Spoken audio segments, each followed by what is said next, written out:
All right, this video is for Unit 9, Lesson 2. I'm asking you just to try to do your best today to learn this on your own. I know that's never easy, but just give it a try, and I promise I'll be back tomorrow to fix any mistakes or answer any questions, but I will try to go through as many examples as I can to make this super clear for you. It's okay to make mistakes on the assignment you turn in, you just need to turn something in. Okay, so we're going to be working with what are called quadratic equations. You've been doing this for quite a while now. We just haven't really named them. And you know how to graph lines, you know how to graph linear equations. Okay, and a long time ago you learned like mx plus b and all that.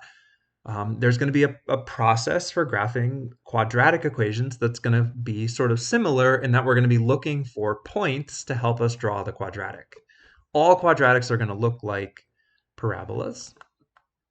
Okay, something like this, or eventually we'll see ones that are upside down. And to do that, to graph these things, it's going to be important that we recognize a, b, and c. Okay, so a is always the number in front of the x squared, b is the number in front of the x, and c is just the number by itself at the end. And the negative matters. So for instance, on this first one, a is positive 3. Okay, but then this negative matters, b is negative 5, and c is just the number at the end, so c is 7. I apologize, I don't have my writing tablet, so I'll do the best I can with a mouse. Here, a lot of students will say there is no a, but just remember again, a is just 1 in that case. Okay, b is 5, and c is negative 3. And for the last one, okay, a is negative 6, b is 2, which is positive 2, and then c, like there is no number at the end, so that means there's really a 0 there. Okay, so recognizing A, B, and C is going to be important for a couple of things, actually. Today we'll see it when we're doing the vertex. We'll need to find B. All right, so every graph will look like this. Okay, this would just be the basic graph of x squared. Okay, but our graphs are going to be a little more complicated today. We're going to be looking for the vertex, okay, which is the lowest point on the curve, or eventually the highest point when we flip it over. Okay, through the vertex, there is a line of symmetry.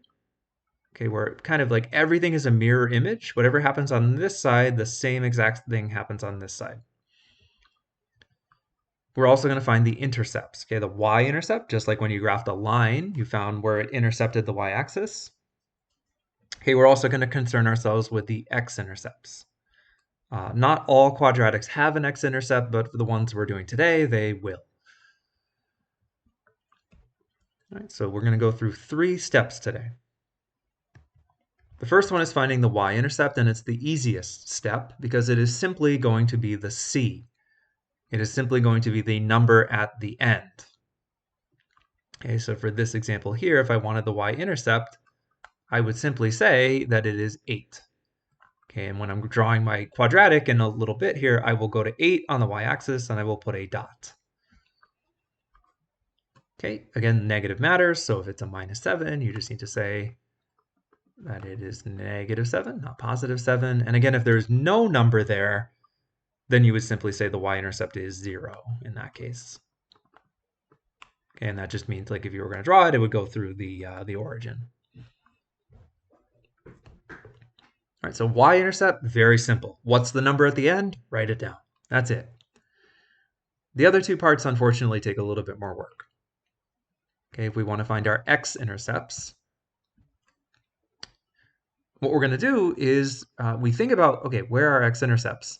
Okay, well, you know, if I had a quadratic like this, okay, I don't know exactly what these points are, but I do know one thing about them for sure, and that is that their y-coordinate has to be 0.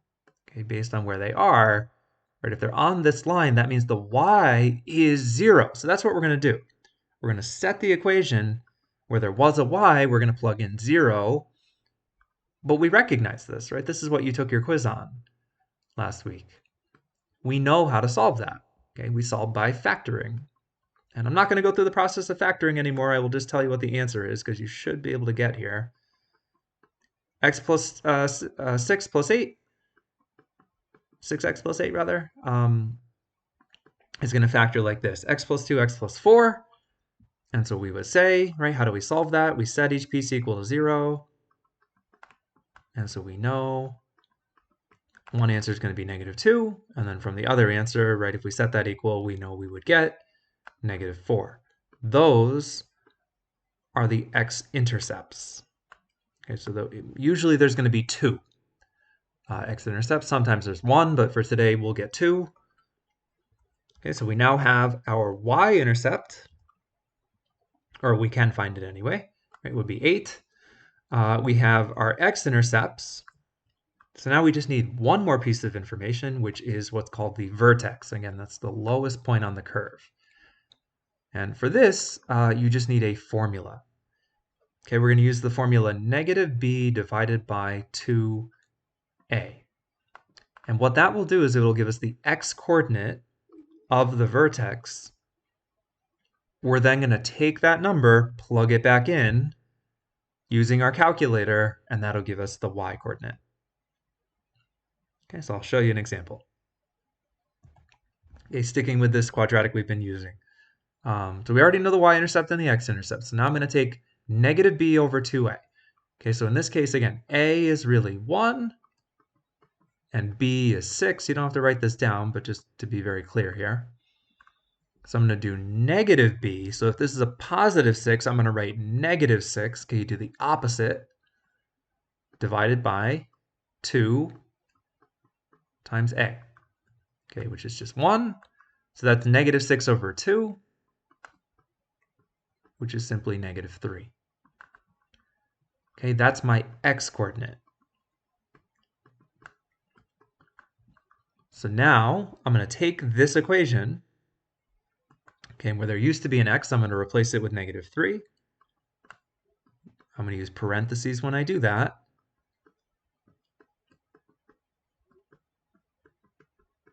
Okay, now on most calculators, you can type it exactly like I wrote it there, parentheses and everything. If you're not sure, this may be something that I need to help you with when I'm back tomorrow. But for right now, try to do this with me. You could do it step by step. So -3 squared is 9. And then 6 times -3 is -18 plus 8. Okay, and all of that's going to come out to -1. That is the y-coordinate. Okay, so this was our x-coordinate. And what you get from doing this is our y-coordinate. Now you could do it step by step, but a lot of calculators, if you just type this all in one step, it should tell you -1. So you may want to try that to see if you can get there today. Okay, that is what we call our vertex. Three things we need to do. Find our y-intercept, to look for the number. Find our x-intercepts, solve by factoring. And then find our vertex, okay, using this formula and then plugging it back in.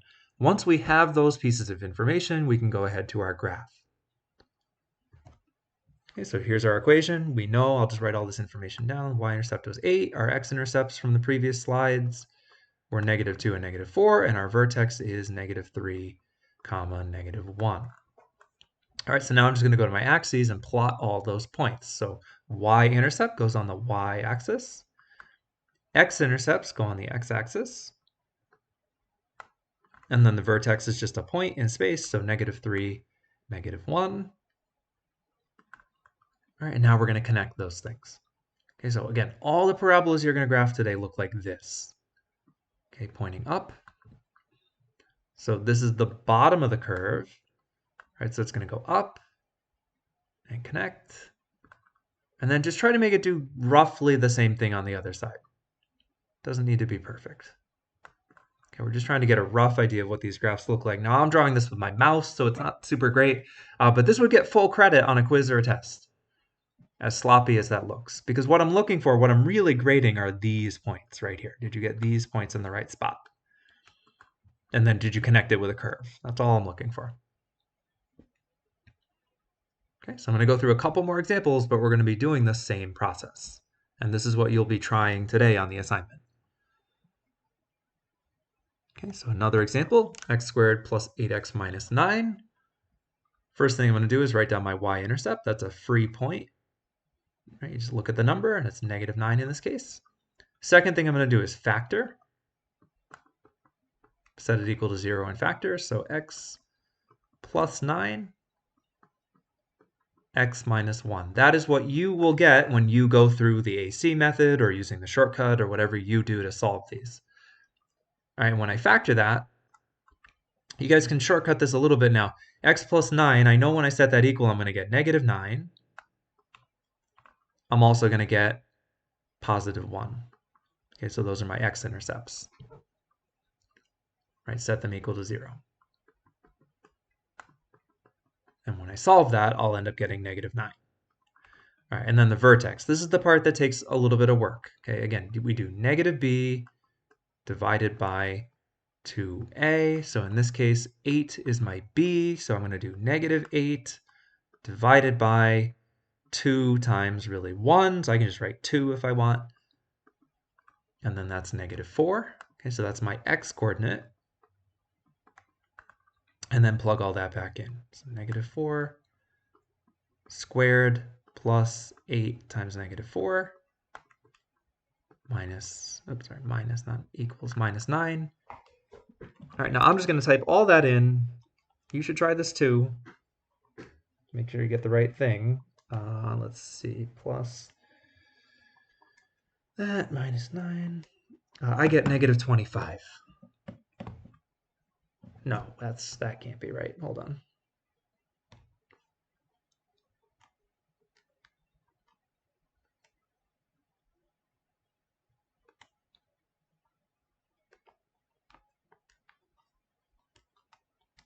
Yeah, no, that is right. Okay.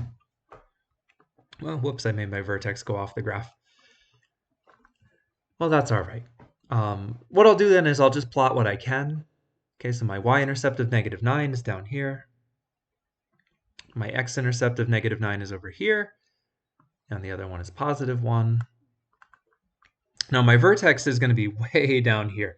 I made a mistake here. I meant for this to fit on the graph and it didn't. Okay, but you can think about it would be down somewhere off the graph and it would come down. Okay, it would hit somewhere down there. It's off the page. And then what it would happen is it would come back up on the other side. Okay, this, way down there would be this point, negative 4, negative 25. Right, but that's the process. And this is really what gets you credit. Okay, the graph is only worth 1 point. As long as you put everything in the right spot, you get a point.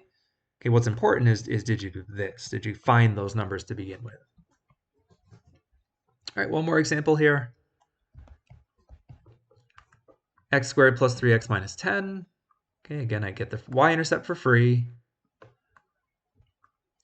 My x-intercepts, let's see, it'll be minus 2 plus 5 when I factor it. Again, you would go through the AC method or whatever. So when I set that equal to 0 and solve, I'm going to get the opposite, right? So plus 2 and minus 5. And I think this vertex is going to go off the graph again, but I'll start by plotting those. 10 is over here. 2 is over here. Yeah, this one's going to go off the graph again. Whoops. Negative 5. All right, so my vertex now do negative b. Okay, so negative 3 in this case over 2 times a. Okay, a lot of times a is just 1, so you can just write 2. Now that's a fraction, right? So negative 3 halves. You can turn that into a decimal if you want, negative 1.5. You are going to get fractions when you do this, and that's why a calculator is really important. Because, I don't want to do this by hand, but I'm going to let the calculator do it for me. Okay, so again, I'm just typing that all in one step, and I will come show you this tomorrow if you're not sure how to do it on your calculator. But most of them, if you just type it like I just showed you with the parentheses and all, it will work. It should give you negative 12.25. Which does unfortunately just go off the graph here. But I can kind of approximate where it would be. We can kind of extend this graph a little bit. All right, this would be 11, 12, 13. So 12.25 is going to be somewhere between 12 and 13. You just kind of eyeball it. And 1.5 would be here. Again, just kind of get it roughly where it should go. So 2.25 would be like here, 12.25. Close enough. Okay, I'm going to give you full credit as long as it's in the ballpark. And now connect, right? It's going to come down. Connect. My awesome mouse drawing skills here. But hey, you're going to get full credit for that because everything's in the right place. One final example. Okay, for this one, you would need to use AC method if you're going to factor this, but we still get the y-intercept. So even if, there's a 2 there, you still get -6. Okay, you would do your 2 times -6, get -12, all that. All right, blah, blah, blah. You would go ahead and factor. And when you do, you would end up with, let's see, -3 plus 2. Does that work? -6 plus, yeah, that works. Okay. All right, so then you would set each piece equal to 0. So 2x plus 2 equals 0. So I can see x is going to equal -1. And also x plus 3. Sorry, equals +3, rather. And then my vertex, okay, -b means we do the opposite. So if it's positive, or negative rather, we're going to make it positive. Okay, -b over 2a, meaning if it is negative, make it positive, and if it's positive, make it negative. And then 2, right, 2 times a. So 2 times 2 is 4. And that gives me 1, comma, and then I'm going to go ahead and plug that back in.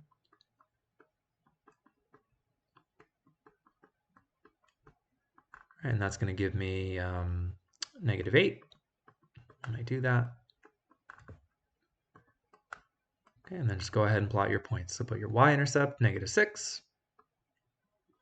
Put your x-intercept of -1 and your x-intercept of +3. And then your vertex 1, comma, -8. And then these connect like so. So this is always the lowest point, and then it bounces up and goes out the other side. And it should go through all the dots you drew. All right, that is the skill for today. Okay, so now if you could please try the assignment that I've attached on Canvas. Just do your best. It's okay to make mistakes. It is not okay to just leave something blank. I do need you to try every question. All right, turn that in by the end of class so you can get credit for today. I'll look at them later, and tomorrow I'll go over what seems to be troubling people, or if you're having questions, I can answer them at that point. Just do the best you can for today. All right, thank you for watching this, and I will see you tomorrow. Have a great day.